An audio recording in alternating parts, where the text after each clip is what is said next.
Hello. Welcome to our YouTube channel. Please remember to subscribe to this channel. Please share the videos you watch on this channel. The Book of Genesis, Chapter 10, verses 1 to 32. These are the descendants of Noah's sons, Shem, Ham, and Japheth. These three had sons after the flood. The sons of Japheth, Gomer, Magog, Madai, Javan, Tubal, Meshech, and Tiras, were the ancestors of the peoples who bear their names. The descendants of Gomer were the people of Ashkenaz, Riphath, and Togarmah. The descendants of Javan were the people of Elisha, Spain, Cyprus, and Rhodes. They were the ancestors of the people who live along the coast and on the islands. These are the descendants of Japheth, living in their different tribes and countries, each group speaking its own language.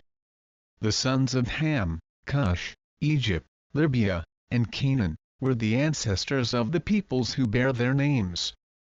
The descendants of Cush were the people of Seba, Havilah, Sabta, Ramah, and Sabteka. The descendants of Ramah were the people of Sheba and Dedan. Cush had a son named Nimrod, who became the world's first great conqueror. By the Lord's help, he was a great hunter, and that is why people say, "May the Lord make you as great a hunter as Nimrod." At first his kingdom included Babylon, Iraq, and Akkad, all three of them in Babylonia. From that land, he went to Assyria and built the cities of Nineveh, Rehoboth-ir, Calah, and Rezin, which is between Nineveh and the great city of Calah.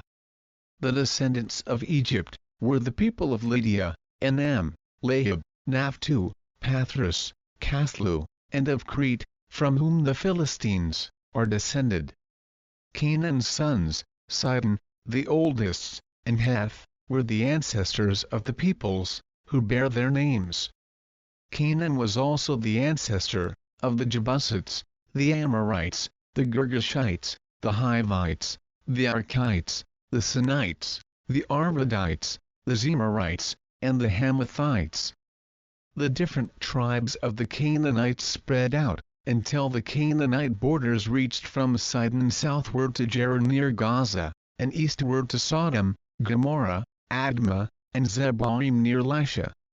These are the descendants of Ham, living in their different tribes and countries, each group speaking its own language. Shem, the older brother of Japheth, was the ancestor of all the Hebrews. Shem's sons, Elam, Asher, Arpachshad, Lud, and Aram, were the ancestors of the peoples who bear their names. The descendants of Aram were the people of Uz, Hul, Gether, and Meshech. Arpachshad was the father of Shelah, who was the father of Eber. Eber had two sons. One was named Peleg, because during his time, the people of the world were divided, and the other was named Joktan. The descendants of Joktan were the people of Almadad, Sheleph, Hazarmaveth, Jerah, Hadaram, Uzal, Diklah, Abel, Abimael, Sheba, Ophir, Havilah, and Jobab. All of them were descended from Joktan. The land in which they lived extended from Mesha to Sephir, in the eastern hill country. These are the descendants of Shem, living in their different tribes and countries, each group speaking its own language. All these peoples are the descendants of Noah, nation by nation, according to their different lines of descent. After the flood, all the nations of the earth were descended from the sons of Noah. The Book of Genesis, Chapter 11, verses 1 to 32. At first, the people of the whole world had only one language, and used the same words. As they wandered about in the east, they came to a plain in Babylonia, and settled there. They said to one another, "Come on, let's make bricks and bake them hard." So they had bricks to build with, and tar to hold them together. They said, "Now let's build a city, with a tower that reaches the sky, so that we can make a name for ourselves, and not be scattered all over the earth. Then the Lord came down, to see the city and the tower which they had built, and he said, Now then, these are all one people, and they speak one language. This is just the beginning of what they are going to do. Soon they will be able to do anything they want. Let us go down and mix up their language so that they will not understand each other. So the Lord scattered them all over the earth, and they stopped building the city. The city was called Babylon, because there the Lord mixed up the language of all the people, and from there he scattered them all over the earth. These are the descendants of Shem. 2 years after the flood, when Shem was 100 years old, he had a son, Arpachshad. After that, he lived another 500 years and had other children. When Arpachshad was 35 years old, he had a son, Shelah. After that, he lived another 403 years and had other children. When Shelah was 30 years old, he had a son, Eber. After that, he lived another 403 years and had other children. When Eber was 34 years old, he had a son, Peleg. After that, he lived another 430 years and had other children. When Peleg was 30 years old, he had a son, Reu. After that, he lived another 209 years and had other children. When Reu was 32 years old, he had a son, Serug. After that, he lived another 207 years and had other children.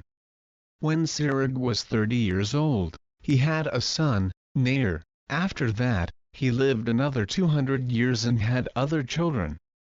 When Nair was 29 years old, he had a son, Terah. After that, he lived another 119 years and had other children. After Terah was 70 years old, he became the father of Abram, Nair, and Haran. These are the descendants of Terah, who was the father of Abram, Nair, and Haran. Haran was the father of Lot, and Haran died in his hometown of Ur in Babylonia, while his father was still living.